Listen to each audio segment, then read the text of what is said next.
Hey, what's up, lightboltjoe here. Today we're going to discuss the 2023 Netflix original film, Your Place or Mine. So this stars Reese Witherspoon, Ashton Kutcher, Zoe Chow, Jesse Williams, Wesley Kimmel, Tia Notaro, Steven Zahn, Rachel Bloom, a bunch of other people are in this.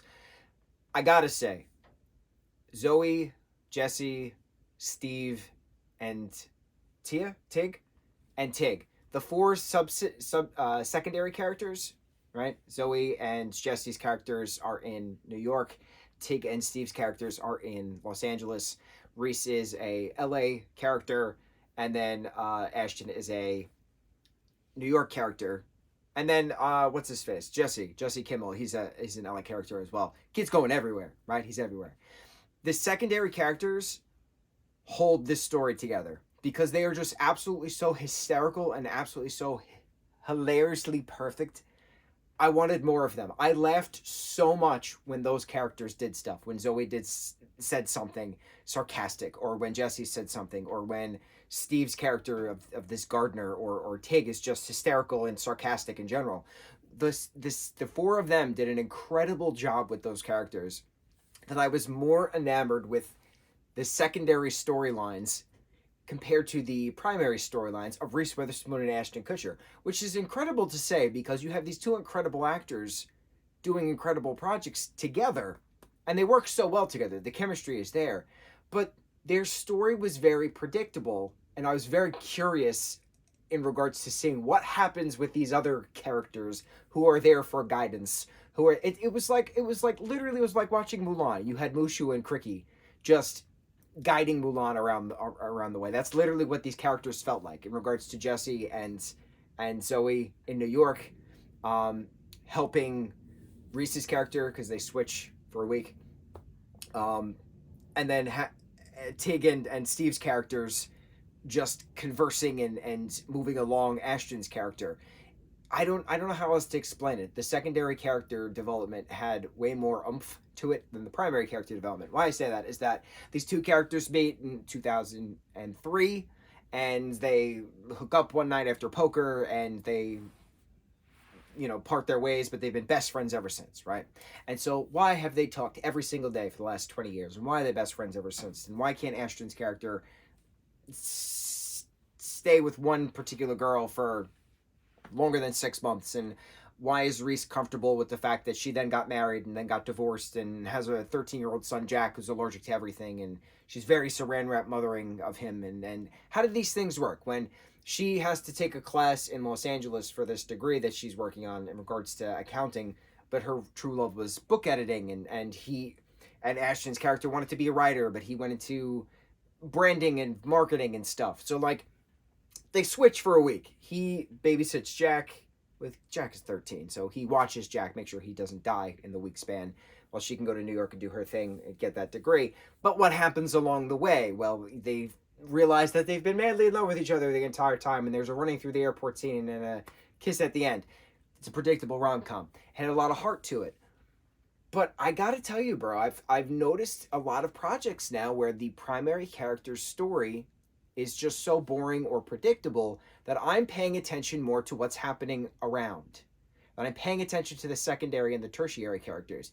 Why? I don't know, but it's a thing I've been noticing a lot. This is a good example. The secondary characters are absolutely phenomenal that I laughed the most while watching that. This is an hour, 46 minutes long, something like that. Should have been an hour and a half. Certain scenes did drag. What was I saying? Jesse Kimmel. He's been in Book of Boba Fett. He's been in Mandalorian. He's the voice of Greg Heffley in that Cabin Fever movie that Disney Plus just had out. He's taken over the internets. He's taken over the streaming platforms because he's in this Netflix show as well. He's doing a phenomenal job. He's very talented, so I'm very curious to see what he does next. But playing this, allergic kid who's too small to join hockey and then does hockey and gets hurt, and the stand-up moment to his mom in the hospital scene, I thought that was really neat. I liked the side stories more than the main story, because the main story we've seen before, but there's nothing wrong with that. Sometimes you just need a good rom-com film. I wish this was 15 minutes shorter than it actually was. It would have been perfect. My biggest complaint about the entire thing, which is a very weird, trivial thing to complain about, There was not enough music. A lot of the film was just the characters walking from point A to point B. No musical score.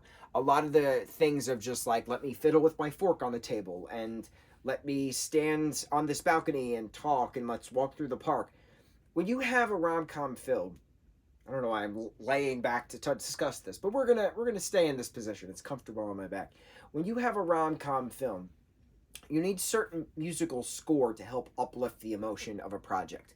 And I think Jack Black's character in The Holiday does an incredible job explaining that, because he is a score writer. His character is a score writer, and he's explaining these types of scores and stuff like that to Kate Winslet's character, which is another incredible film, mind you, of swapping places. Cameron Diaz and Jude Law come together, and Jack Black and Kate Winslet come together, swapping the LA to London lifestyle, right? That's another great swapping of places story. I like these swapping of places stories now that I think about it. But anyway, Jack Black's character does a good job explaining the importance and the help elevation of score and moving the storyline, stuff like that.